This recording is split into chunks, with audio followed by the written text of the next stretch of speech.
मुझे सुनकर आश्चर्य,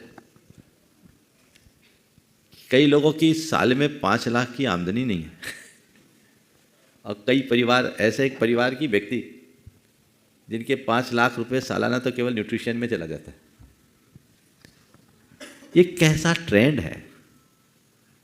ये आज के फैशन का अंधानुकरण है।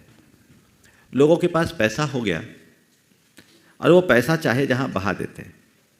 सेहत के लिए जागरूक होना बहुत अच्छा है और होना ही चाहिए, पर इसके लिए इन सब चीज़ों को करने की जरूरत ही नहीं। हमारे यहाँ एक शब्द है युक्ताहार विहार। वही आहार विहार करो जो युक्त हो, जिससे शरीर, मन और चेतना तीनों पर अनुकूल प्रभाव पड़े।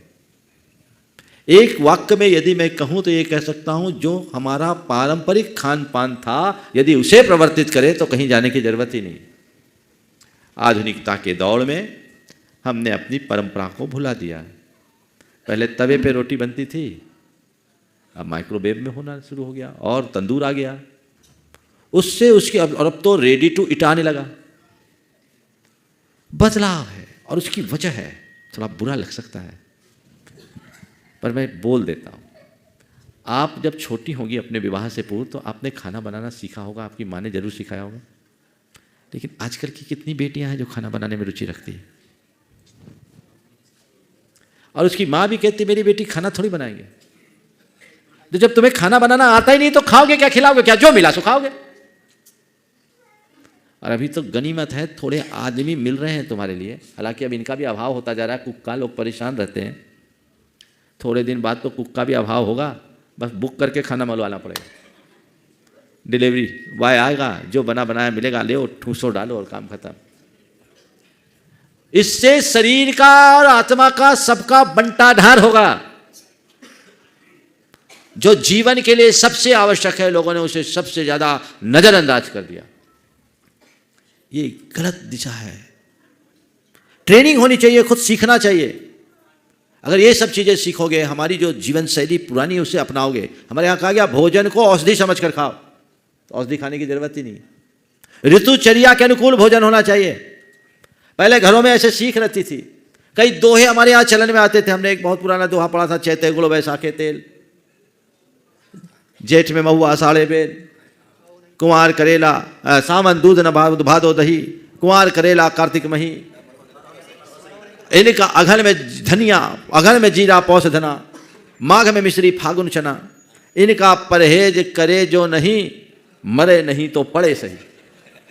ये हमारे यहाँ परंपरा में थी। ऋतुचर्या, कब क्या खाना और क्या नहीं खाना, इसका जो ध्यान रखता था उसे दवा नहीं खाना पड़ता था। अब तो जो मिले सब खाना और ऊपर से पचाने को दवाई और खाना। तो ये हमारी जो मूलभूत परंपरा है, हमें उस परंपरा का निर्वाह करना चाहिए, उसकी तरफ जागरूक होना चाहिए। इसकी 2-3 वजह है। एक तो संयुक्त परिवार का अभाव हो गया, जीवन स्तर बदल गया, जीवन शैली में परिवर्तन आ गया। पहले घर में बड़े बूढ़े होते थे, बच्चों को सारी रीति रिवाजों और परंपरा के बारे में बता देते थे। घर में दादी होती थी, कहती थी बेटा जा आज मंदिर, आज ये त्यौहार है, ऐसा करिया, आज ये काम करना है, ऐसा कर लो। अब कौन है? तो किसी को पता ही नहीं है। परिणाम सामने है। बीमारियां ऐसी जकड़ती है कि लोगों को जीना मुश्किल हो रहा है। ऐसी शरीर स्थिति में न लोक का सुख भोग पाते हैं न लोकोत्तर। आपने बहुत गंभीर विषय उठाया, लोगों को इस पर बहुत गंभीरता से विचार करना चाहिए। और अब घर में ऐसा वर्कशॉप होना चाहिए जिसमें परंपरागत व्यंजनों और खाद्य पदार्थों का ज्ञान हो। अब देखिए, अब मोटा अनाज फिर से आ गया ना चलन में। हाँ, मिलेक्स। अब हिंदी तो कम समझ में आती लोगों। मोटा अनाज खाओ, मोटा रहो, ज्यादा गुणकारी। अब मिलेक्स, मिलेक्स ना है जी महाराज। हाँ, ज्वार बाजरा मक्का जौ रागी, जो हमारे शरीर के अनुकूल था, अब लोगों ने उसे भुलाया। तो मेरा कहना यही है, आप जिस मिट्टी में पैदा हुए हो, जहाँ का पानी पीते हो, उसी के अनुकूल भोजन करो तो ज़्यादा स्वस्थ रहोगे। डॉक्टर साहब कुछ इसमें अपनी सलाह देना चाहेंगे? जरूर इनकी सलाह मैं चाहूँगा। योगा में 5 कोश बताए गए हैं। तो अन्न कोश है, द्रव्य कोश है, मनोकोश है और आत्मा का भी कोश भी है। उसके बाद में प्राणमय कोश है। तो अन्नमय कोश की तो बात हम कर ही रहे हैं, क्या खा रहे हैं। और मनोकोश भी बहुत इंपॉर्टेंट है। उसमें हमारा ये सब लोग स्ट्रेस में हैं, उस वजह से खाना पीना के 4 बजे खाना खाया या सीधा शाम को ही 6 PM पे खाना खाया, सुबह से मिला ही नहीं कुछ भी, या कॉफ़ी पीते रहे, तो ये सब ऐसा। तो मनोकोश पे बहुत आदि, बहुत बहुत सही बात आदि से व्याधि होती है। तो गुरु वशिष्ठ ने 2000 साल पहले ये सब बातें कही हैं, उसका ये निचोड़ है। बहुत सुंदर। ये चीज़ें होनी चाहिए। और पहले लोग सिद्धांत के लिए जिया करते थे।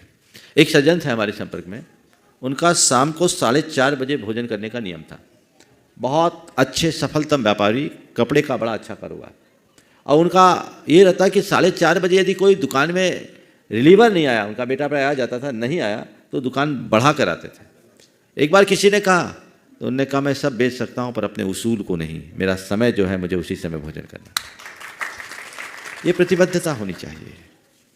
मैंने बिरला जी के संदर्भ में सुना, उनके यहाँ ऐसा शायद चलन था, जैसा मैंने पढ़ा और सुना है, कि घर में शाम का भोजन एक साथ होता था।